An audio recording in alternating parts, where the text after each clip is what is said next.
Andaa maji yako kwenye glasi, kwenye chupa au kwenye chombo maalum. Nataka niombe. Kitabu cha Wafalme wa Pili sura ya 5 mstari wa 10 hadi ule wa 14. Kisha Elisha akamtuma mjumbe akisema, nenda ukaoge katika Yordani mara 7 na nyama ya mwili wako itarudi, nawe utakuwa safi. Basi akashuka akajichovya mara 7 katika Yordani, sawasawa na neno la yule mtu wa Mungu, akawa safi. Ezekieli 36:25. Nitamwaga maji safi juu yenu, nanyi mtakuwa safi. Nitawatakaseni na uchafu wenu wote na vinyago vyenu vyote. Neno la Mungu linaonyesha wazi ya kwamba yako maji ambayo Mungu anaweza kayamwaga juu yetu yakatutakasa na vifungo na uchafu na namna zote ambazo tulikuwa hatuko safi mbele zake. Naamani alikuwa ni mtu ambaye ni mwenye nguvu kubwa, ni mtu mwenye mamlaka kubwa, lakini kuna madhaifu ya kiafya alikuwa nayo. Alipomwendea nabii wa Mungu akamwambia aende kujichovya mara 7 kwenye mto ambao katika hali ya kawaida ulikuwa ni mto wenye maji, tena hayakuwa safi sana. Lakini katikati ya lile tamko la kinabii, Naamani alipokiri na kukubali kuyafanya mambo hayo, aliweza kupokea ufungulivu wake na utakaso wake, na kutoka hapo akawa amepona magonjwa yake. Hii inaonyesha wazi ya kwamba Mungu anaweza kututakasa pia kwa maji. Lakini kukumbushe, Bwana Yesu mwenyewe aliwahi kutoa muongozo, japo si jambo alilolifanya mara kwa mara. Kwenye kitabu cha Yohana sura ya 9 mstari wa 7 akamwambia, nenda ukanawe katika bilika la Siloam. Basi akaenda na kunawa, akaja anaona. Huyu ni mtu aliyekuwa kipofu aliyekutana na Bwana Yesu. Bwana Yesu alitema macho yake chini, akafinyanga tope, akampaka kwenye macho yake, na kisha akamwambia aende kunawa. Hii inaonyesha wazi ya kwamba maji yana mahusiano makubwa na ufungulivu. Lakini pia tunakumbuka lile birika ambalo lilikuwa liko kwenye eneo la Kiebrania, walipokuwa malaika alipokuwa akilitibua lile birika, watu waliokuwa wamezunguka mahali pale walipokuwa kijichovya kwenye yale maji walikuwa wanapata uponyaji. Hayo maji uliokuwa nayo hapo jirani, nataka tuyaombee, ni yabariki na niyatamkie neno yaweze kufanyika ufungulivu kwako. Japo anayetuponya ni Bwana Yesu mwenyewe. Yesu ana njia nyingi za kutuponya kwa jina lake, lakini hatuweki msingi kwamba kila maji lazima tuyaombee.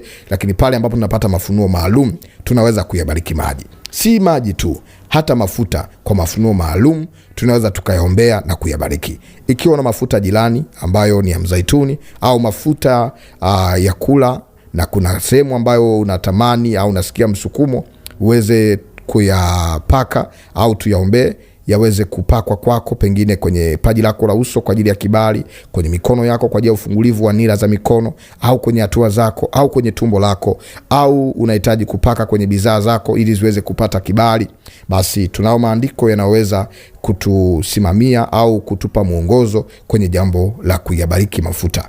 Yakobo sura ya 5 mstari wa 14. Mtu wa kwenu amekuwa hawezi, na awaite wazee wa kanisa, nao wamuombe na kumpaka mafuta kwa jina la Bwana. Hii inaonyesha wazi ya kwamba tunao mamlaka ya kuombea na kuwapaka watu mafuta kwa jina la Bwana, japo si kwa muendelezo, lakini kwa mafunuo maalum.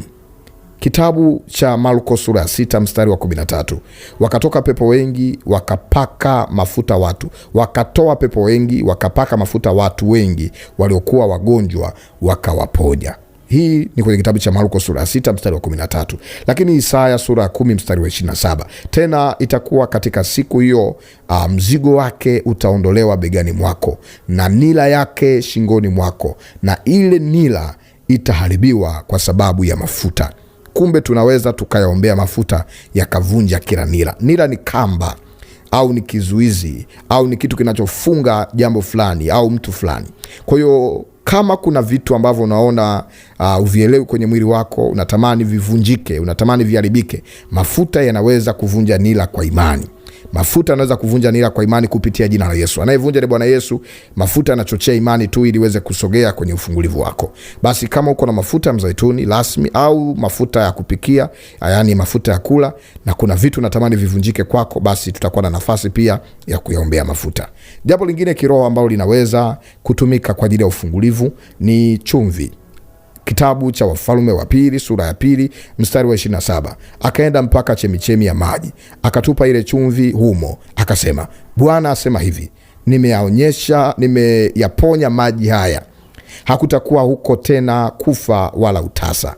chumvi ilitumika kama ladha na kurejesha hali ya maisha ya kawaida ambayo yalikuwa yamepotea kwenye watu wa jamii hile. Nabii wa Bwana alichukua chumvi akaenda kupeleka huko kwenye chemichemi ya maji, akayaponya maji. Kwa hiyo chumvi ilitumika kama ladha, ilitumika kama chumvi ya kurejesha vitu ambavyo vilikuwa vimepotea kwa asili. Utasa ulikuwa umekamata mahali pale, mauti ilikuwa imekamata mahali pale, lakini mizigo ya nila iliweza kuondoka na watu wakapata ufungulivu. Ezekieli 16 mstari wa 4. Katika habari za kuzaliwa kwako wala hukutiwa chumvi hata kidogo. Kumbe chumvi iliwahi kutumika kuwafanya watu waweze kupata ufungulivu katika vipindi vya kuzaliwa. Lakini imani inatuambia kwenye kitabu cha Mathayo 5:13 ya kwamba ninyi ni chumvi ya dunia. Andiko hili linaonyesha wazi ya kwamba sisi kwanza tu chumvi ya ulimwengu. Manake chumvi huleta ladha. Chumvi huleta ladha. Nami nakuombea kwa jina la Yesu, Bwana akupe ladha. Ikiwa una chumvi ya mawe ambayo unataka itumike kuvunja na kuharibu na kuleta ladha mahali ambapo alikuwa hapana ladha, basi unaweza kaichukua chumvi hiyo ikaiombea. Matumizi: maji ambayo nitayaombea au maji ambayo tutayaombea unaweza ukayatumia pasipo masharti yoyote, lakini unaweza ukayaombea na akaweza kukusaidia kuinua imani yako na ukaona mkono wa Mungu. Baada ya kuyaombea maji hayo, ikiwa unaumwa, basi unaweza ukanywa mafundo matatu, yani ukanywa mara kwanza, mara pili, mara tatu au mara 7. Lakini pia kama kwenye nyumba yako kuna mauzauza, kuna vitu ambavyo vielewelewi, unahitaji utakaso na ukombozi, chovya maji hayo kwenye kidole, kwenye mkono wako kidogo, unanyunyizia kwenye kona za milango, unatakasa kwa damu ya Yesu. Kama kuna vitu vibaya, kuna nguvu za giza, basi hazitaweza kuendelea kufanya kazi wala kufanyikiwa. Vivyo hivyo kama unayo mafuta hapo jirani yako na kwenye mwili wako pengine kuna mahali pamevimba, unaumwa, umeambiwa una uvimbe, pengine kuna nira fulani zimekufunga, nguvu za giza, mandoto mabaya, basi chukue mafuta hayo unapaka kwenye utosi wako au kwenye kitovu au kwenye mikono au kwenye miguu kulingana na kile kifungo ambacho kimekufunga, au kwenye sura yako kama giza limekaa kwenye sura yako, na utamuona Mungu akikusaidia. Lakini pia maji unaweza kuchanganya na maji yako ya kuoga, ukamwambia Mungu, kama vile ninavooga haya maji, basi napokea utakaso, kila nuksi, mikosi, baraa na kukataliwa na giza viondoke kwangu, na Mungu atakusaidia. Au kachukua mafuta ukadondesha matone 3 kwenye hayo maji au matone 7. Kumbuka namba 3 namba 7 ni namba zenye ukamilifu wa kiroho, ni namba zenye ufungulivu wa kiroho, ni namba muhimu za kuzitumia. Lakini pia kwa ile chumvi ambayo uko nayo, unaweza pia ukaiachilia kwenye maji ukaichanganya, au itumia kwenye chakula chako, au ukaichukua hiyo chumvi kama kuna vitu ambavyo ulikuwa unaona vinakushambulia, vimekukamata, basi unaweza kaachilia chumvi hiyo, kaachilia kwa damu Yesu, uchawi ukaungua na vitu vya giza vikaungua, huku unalitumia jina la Yesu kama msingi wa kila unachokiomba. Mungu atakusaidia na Mungu atakuwezesha. Basi kama uko na hivyo vitu vyote au kimojawapo, basi tu inua imani yako, nisaidie kugusa mahali hapo. Nataka niombe. Mungu, ninakushukuru kwa mamlaka ulionipa. Nimesimama kama muombezi nikibariki vifaa hivi, nikibariki vitu hivi.